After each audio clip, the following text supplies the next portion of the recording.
Well, welcome. I hope you're having a fantastic day, and I appreciate you taking time out of your schedule to join us here today. I always look for really unique and intriguing guests to make it worth your while to spend your time here with us. And today you'll be glad you did. We're going to be talking with Dr. Dianne Olvera about negotiation beyond words, the power of connection, I guess you could say. And we're reframing what it really means to negotiate. Because negotiate, contrary to popular belief, negotiation isn't just what happens in boardrooms or when you're dealing with contracts. It happens in every conversation where connection, influence, and trust are at play. So, welcome, Dianne. I'm looking forward to the conversation. Oh, I am also. This is wonderful.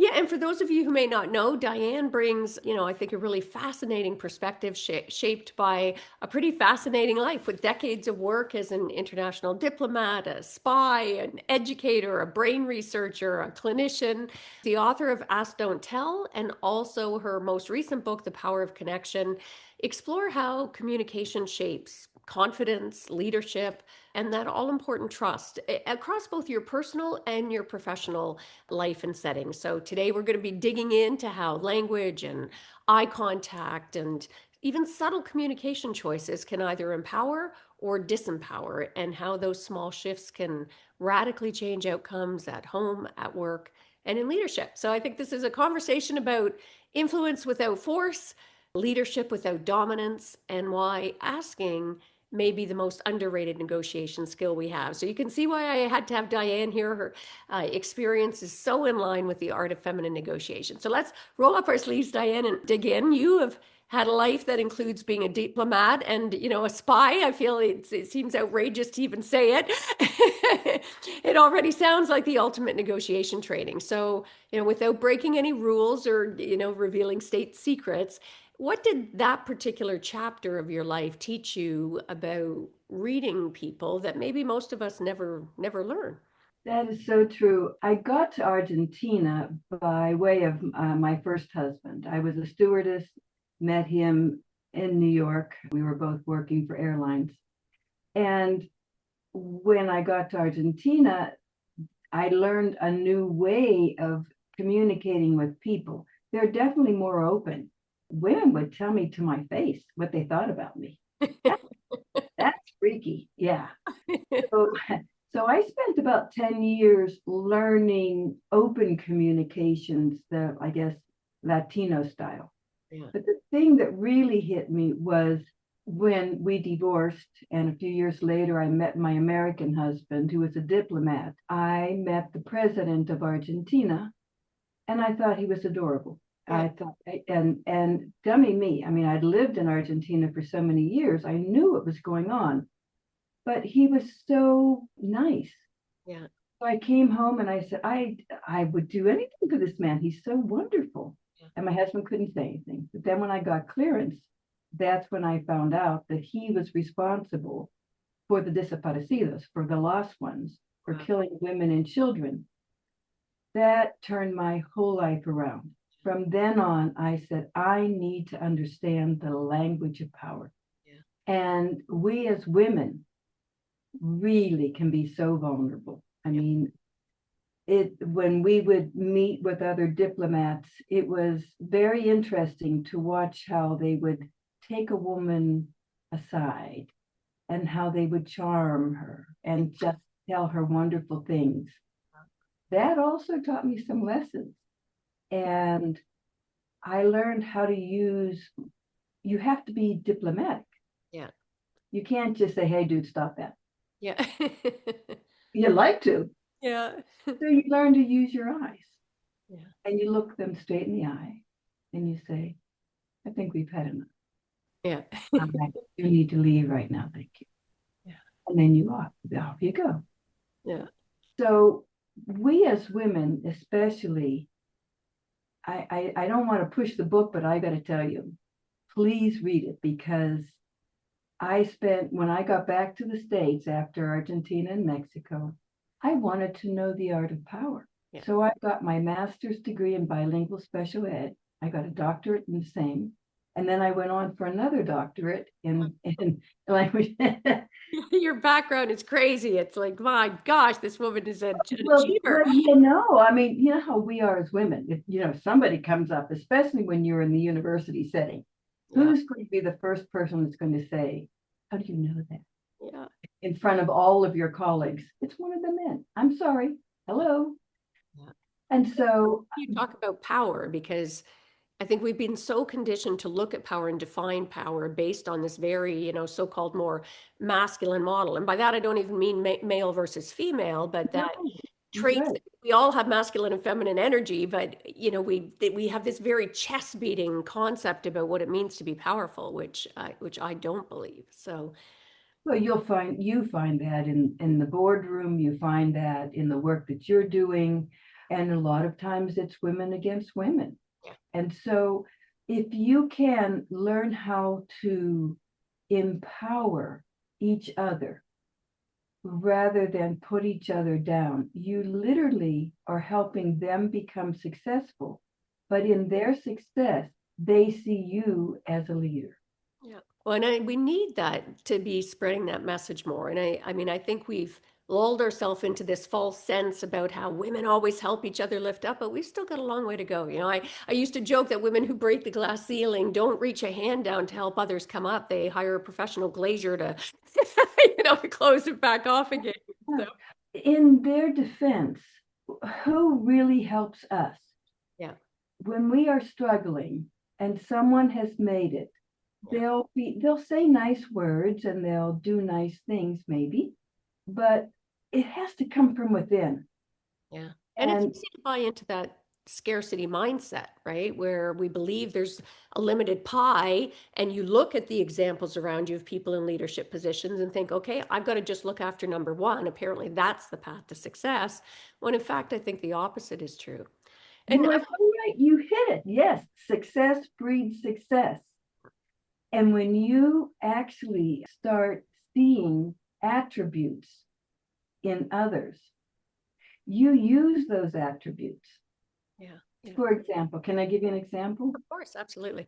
Okay, so let's say that you like the bottom line. Just you get very upset and bored when people come in with that too many details. And yet you have a friend or a colleague who loves details. Now, she may drive you or he may drive you crazy, but if you really look at the asset of that person, it really can enhance you because you start the case. Let's say it's a case study of something that you want to present to the court. You start with the bottom line. They fill in the details, and together you're powerful. Yeah. And together we're always stronger, right? I mean, even when we speak of diversity, Diane, I know you've done a lot of work in that area as well.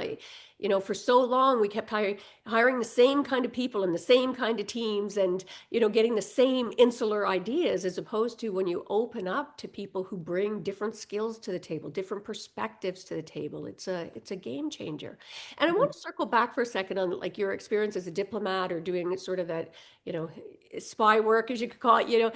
If you had to name one habit that separates, somebody in those circles from the rest of us in conversations, what would it be? And like, how can we practice it, without needing a fake passport? Yeah, or an entourage of people helping you. Did you ever see The Diplomat on TV? Yeah, I love that show. Oh my gosh. You know, She what a that's a great lifestyle. character. That's it. That's what you live. Yeah. You know what it is? It's, and this, I'm so glad you brought it up. Think before you speak, Hmm. but think of the outcome you want before you start to use your words, Yeah. your body.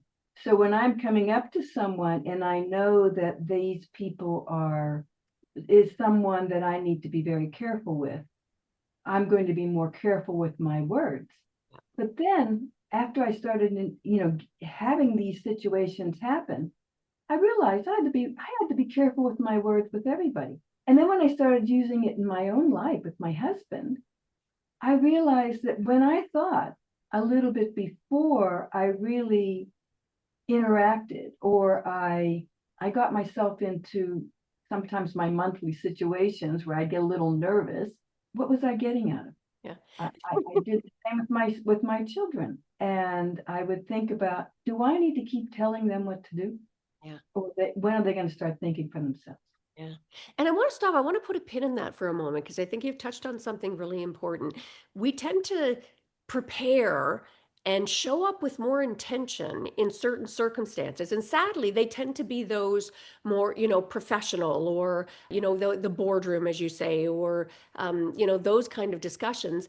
And we completely bring no level even approaching that into the conversations and the relationships that should be the most important ones in our life. If we prepared a fraction for our interactions with our intimate partners, with our kids, with family, with friends, the world would be a very different place, right? And the outcomes that we would get across the board would be very different. I know you do a lot of work around connection, and you describe connection, I think, as something that makes people feel genuinely felt. And Mhm.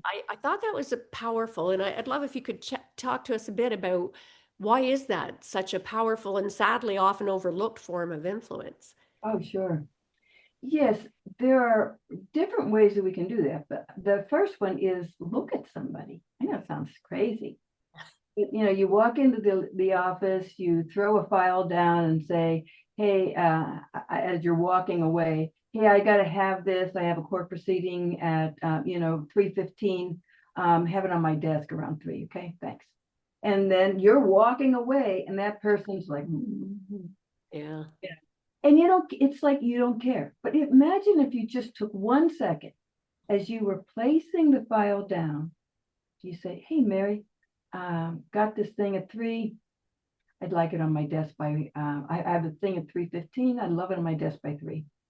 Thanks a lot. You're doing a great job. Got to go. The other thing is naming what you like. You will then form a whole cadre of what you really want out of your staff. Hmm. So, what Americans tend to do, we all tend to do is good job. Yeah. Oh, yeah, man. And it's just, oh, yeah, good job. Hey, yeah, I got to go. I'll be right back, and there you are. Yeah. But really, if you think of what was the good job, Yeah. what you said meant absolutely nothing. Yeah. Yeah. And how They about, can't learn and grow from that because they don't know specifically, okay, good job. I did 150 different things to make this come together. So what right, specifically was it that you were appreciating? And I wanted just before we go on with that, Diane, and for our listeners to put again a pin back in that first point about something as simple as just looking at somebody. And I really wanted to reinforce that because especially today in our technological world, right? We're either sitting on our laptop with our heads down working and you're just talking and shooting stuff out, whether you're on the receiving or the giving end, or on our phones, right? We got our heads buried on our phones in so many of our interactions, again, whether personally or professionally. So I really encourage our listeners to take a moment and pause and allow yourself to think about how often you are not actually connecting and looking right in the eyes of the person that you are supposedly trying to connect with. So I thank you for saying that. And I wanted to really put a pin in that. And speaking of that connection piece, like in your experience, where do you think people most misunderstand what connection actually requires? I think it's awareness. It's, if you like to get back to what we were talking about, good job. As I've been doing these podcasts, I'm finding that business is telling me that we can't hire your college students. Hmm. That's scary. Yeah. And I said, why? He said, they would say, when they walk in, they say, we ask them, tell me about yourself. They're not self aware. Yeah. So when you want to make a connection and you want to make a powerful group of people that work with you or around you, even your family, and you start naming attributes, they become your attributes. Mary, you're always organized. And I love having to present when you have made that folder because you know exactly where I want things. Now, Mary can walk away and she could say to anyone, I am organized. Yeah. He becomes your words. Yeah. That becomes self awareness. Self-awareness promotes self-confidence. Yeah. Self-confidence lets you tell Mary what is great about her, but also what might need to change. Yeah. And Mary won't take it so hard because she knows that you see the value in her, the person. Yeah. And people like to live into when somebody gives positive feedback about something, we like to live into those expectations. So it's a beautiful, positive way to get more of what you want in life as well. And even again, in our personal relationship, as you're saying that, I'm thinking of like with my kids, right? Who are, growing now, they're in their 20s, but, even being able to say, oh, I love how you light up a room when you come and you smile or you bring that levity to a tense situation. You can almost see the little click, right? Where then they live into that version of themselves. You can influence people. So again, for our listeners, you can influence people by naming the things that you love about what they bring to the table. So I love that, Dianne. That's great. So, and you've worked in some pretty high stakes environments. Like I keep sort of bringing it back to family, but as a diplomat, certainly, and other aspects of your career, your very extensive career and varied career, what did those experiences teach you about, since we're talking about influence, like what did they teach you about influence that does apply just as much to, workplace conversations or dinners? And you've touched on that a little bit, but I wonder if you can go a little further so people can see that these kind of skills that we're talking about or approach applies across the board. Oh, absolutely. You can start with a toddler. You can make that toddler become powerful at the age of 2. Wow. Because one thing that we are missing in our environment right now is that children are not speaking. Yeah. We are not having interactive dialogues with each other, even as adults. Yeah. So you use extension words. People that don't want to talk, you use extension words. So how was your day? Okay. And, and you use your eyes and then you wait. Yeah. And they say, it's pretty crappy actually. Oh, so, and then they go on. And before you know it, that person has opened up their heart, opened up their mind, and you now become a safe person for them, even if it has to be a negative thing. But I love that when you said that, when you're saying about the extension words, because we've had lots of people on who talk about, that your open-ended questions and blah, but that was so simple and powerful, Diane, when you said just, Read the book, right? girl. To literally sit there and go, and, or so, and just leave that space, because people like to fill in the silence, right? When you do that, that's really, but And notice what you did. When you were talking to me and you were telling me about that, you used your eyes. yeah, You looked at me. yeah, And even if it means a slight look, yeah, yeah. And then, maybe it's a topic that's very difficult for that person to discuss. yeah, So you don't have to stare at that person, but and, yeah. oh, because, and that interaction, that personal, you care, Yeah. you saw me, you feel me, makes that person feel safe. Yes. And when you feel safe, what will you do? You'll lean in. Yeah. Even if you don't want to, you start leaning in. Yeah, I'm and telling that you. trust, it's the foundation of everything. I mean, and we're living in a side where there's such division now, right? Such Mhm. conflict because we're not talking and having those conversations about subjects there where we need to be having more dialogue. And so it's tying that to language, right? How we use language, like something as simple as saying and so. Was there a moment for you early on, maybe when you realized that? Did you have an aha moment that language itself was a form of power? Yes. And here's, I think, the clincher. Sometimes you want to tell somebody that they're wrong, but as a diplomat, you can't. Yeah. So you start with the last thing that they say so that they know that you heard it. And you say, I understand that you don't want street signs on this particular street because it's going to inhibit whatever. I propose that we put the street signs to keep our children safe because Yeah. You're done. But that person now knows, he knows two things. One, he or she knows how something came across. Yeah. So when you were defining something, or that person was defining something, did you, the person, interpret it? And the second thing is they feel felt. They feel like you got me. Yeah. And because I got you, please get me. Yeah. And they reciprocate. I love that you said that because one of the things that we hear a lot about active listening, and I sort of advocate, I call it elevated active listening, where not only do you reflect back what somebody said, but you reflect it back in a way that's even more generous than they frame their position. And invariably, you can see the moment when they're kind of like, well, taken aback, but it really changes that dynamic because now suddenly they reciprocate. They're much more likely then, and now you're not in a conflict mode. Suddenly you're in a mode where you're able to actually have a discussion with openness on both sides. So, Feel safe. yeah, And as a diplomat, you're always in a precarious situation, always. And in normal life, if you make each other feel safe, even if you don't like that person. I was working with incarcerated children, and I went out into the play yard. They were teenagers, and a teenager came up to me with a piece of glass, and he took it right to my throat. And he said, "Hey, miss, what do I do with this?" yeah, Now, thanks to my background, but also I looked him straight in the eye and I said, "Oh, where'd you find that?" He said, "Over there." And I said, interesting. What should we do with it? He said, "Throw it away." I said, "Okay, can you take me and show me?"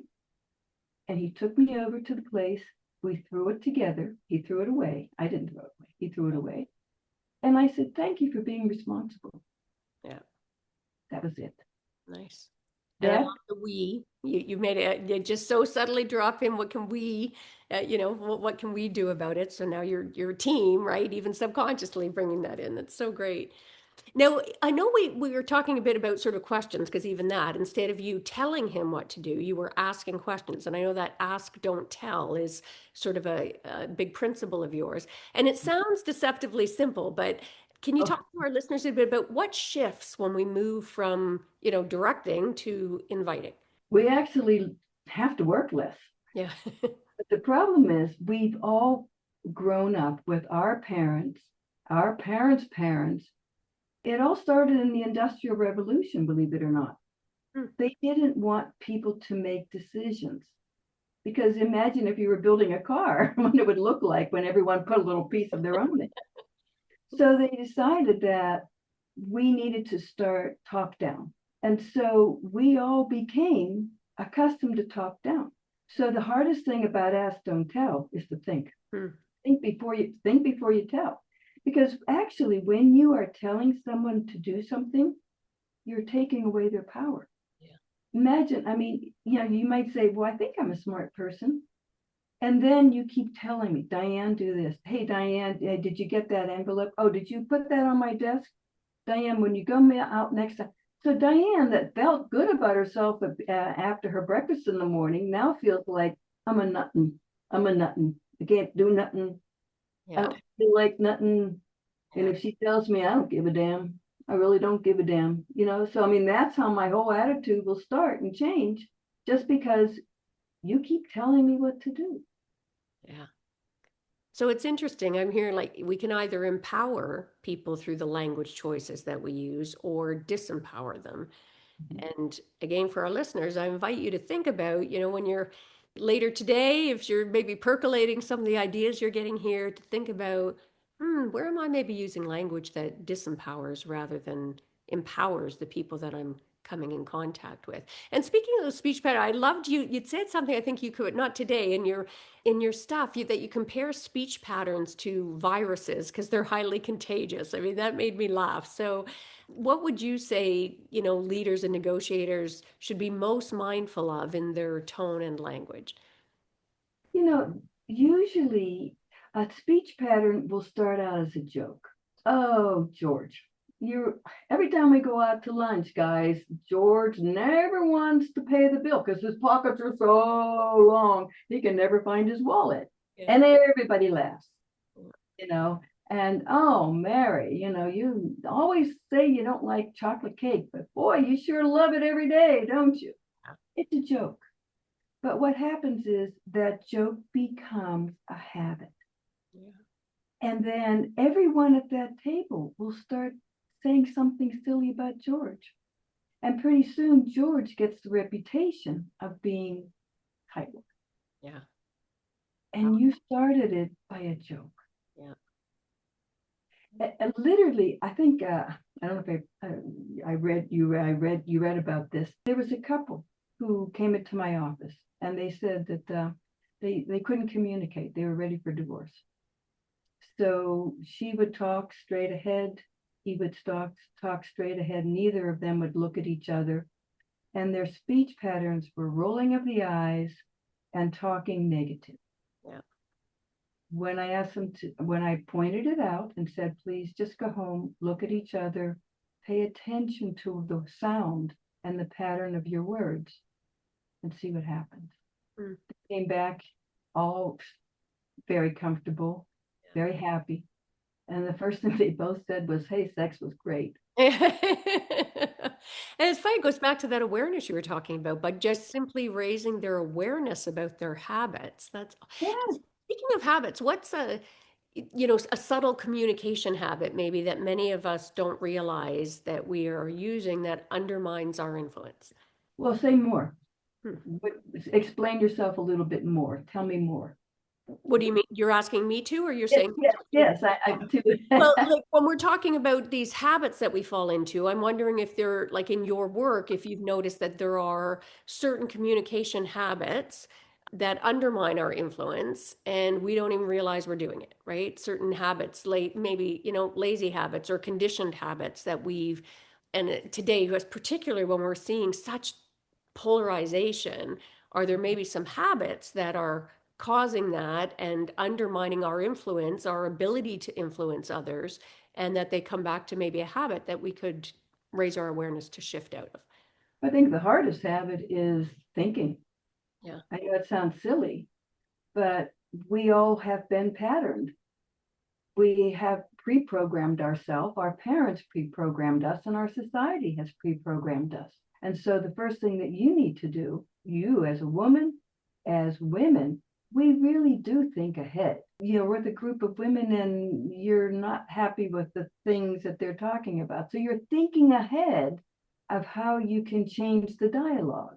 So in conversations in our whole daily repertoire of anything we do with any age group, you got to think.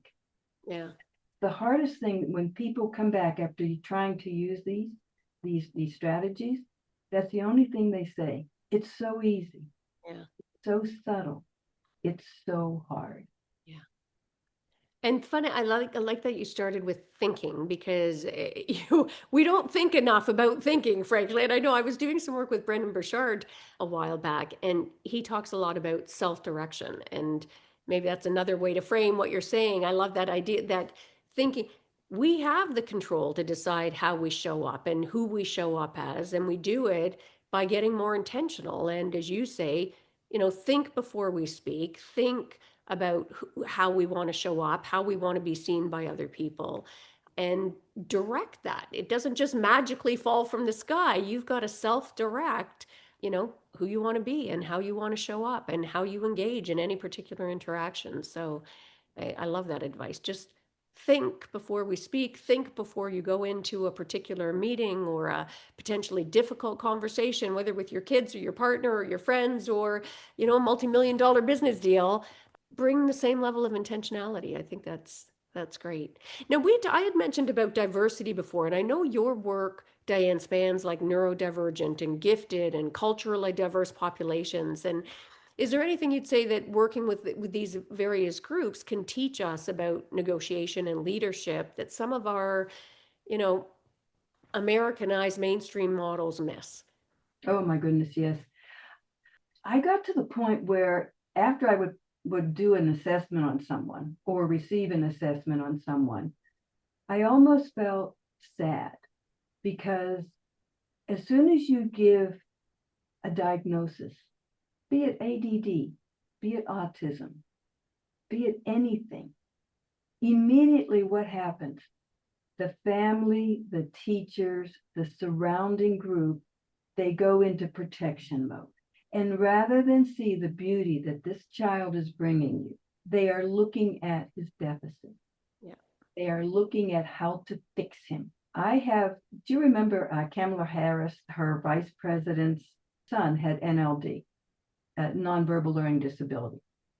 Okay, I did brain research on a group of these students. They are now adults. They are now adults with family, prominent people in their society, in their groups, and perfectly normal with their unique ways about it. Yeah. Why? Because instead of letting their parents and them see their negativity, the negative issues that they might be presenting, we flipped it. Yeah. And we looked instead of looking at their negative side, you look at the beauty. Yeah. I love the way you came into the room and said, I love my dad. Yeah. Instead of, why'd you say that? Why? That was beautiful. That was exciting. That everybody remembers that. Yeah. And I'd almost go a step further, even not even just normalizing it. It's learning to move away from seeing the differences as a deficit somehow, but actually leveraging them as strengths, right? And being able to recognize that. I love that. Yeah, and I wanted to chat briefly before. I can't believe how quick our time is going here, Diana. I'm looking at the clock, going, no. One of the tenets, one of the things that launched for me this concept of art of feminine negotiation was this idea that we equate, negotiation with pressure or control and control over others rather than getting power with. And I'm wondering if you could just briefly speak to how connection-based negotiation or approaches can challenge that narrative. And tied to that, what advice you would give maybe for some leaders or potential leaders out there who fear that they're going to lose authority if they soften their approach? Oh, and that's so interesting. Actually, by doing these slight little things, you're actually strengthening your approach. Because when you find the beauty in someone else, they need to find the beauty in you. Yeah. And if they don't, they feel demeaned in their own body. They feel like, oh gosh, oh gosh. And if you're in a meeting and you might be the only woman, you feel like you need to exude intelligence and importance. No, you play the one game, and that is finding something positive in the person that hates you the most. Oh, I like that. And then give them the eye. Yeah. That's it. Yeah. Now, would that be, because I was going to ask you if there was one small shift, sort of as we're winding up here, that people could make today in how they speak or listen or show up that would improve their negotiations, and I mean that in the broadest sense of the word, their relationships. Yeah. What would that be? Would it be something you've already shared with us, or does something else jump to mind for you? I think on the whole, it's knowing yourself. The first thing I point out in the book is knowing who you are. And that's why I actually am writing a new version of the book, and it's yes. And I'm actually going to be calling it an abridged edition because you all don't have time to read all the little words. You just want the bottom line. So that's what I'm asking you to do. Who are you? Know yourself first. Are you a generalist? Are you a specialist? When you know you and have an idea of what you are, you then can look at others and define them. Then you can use those ideas, that diagnosis that you're basically making on a daily basis to be able to get people together because you know who they are. That's powerful. And knowing yourself allows you to, all of the things we've talking about come together with that, because It starts with you. Yeah, because then you do think and then you do get intentional about how you show up, who you show up. I love that. And I normally like to end by asking, what's one of the greatest mindset shifts that you've had? And it doesn't have to be on the issue of communication or connection. It could be on one of those aha moments for you that changed your life. I think it was stop putting myself down. Mm, yes. Gosh. You know, just really look at yourself.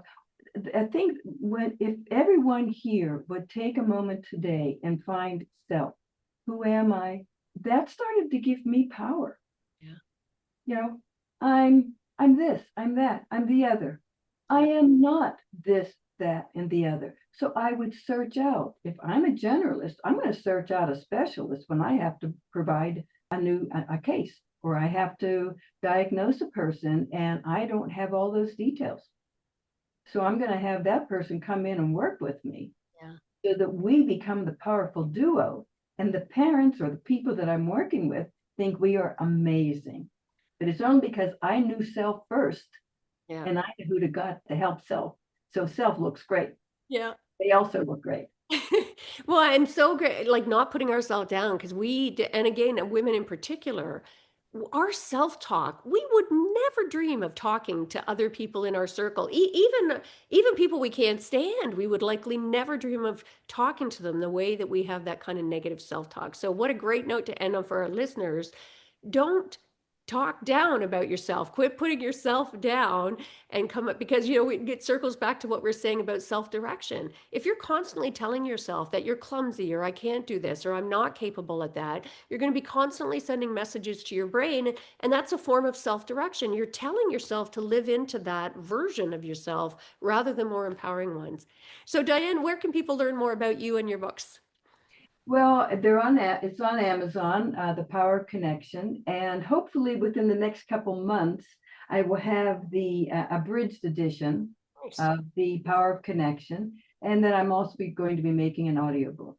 So that's easy. So when you're in the car, you can just be driving to and from work.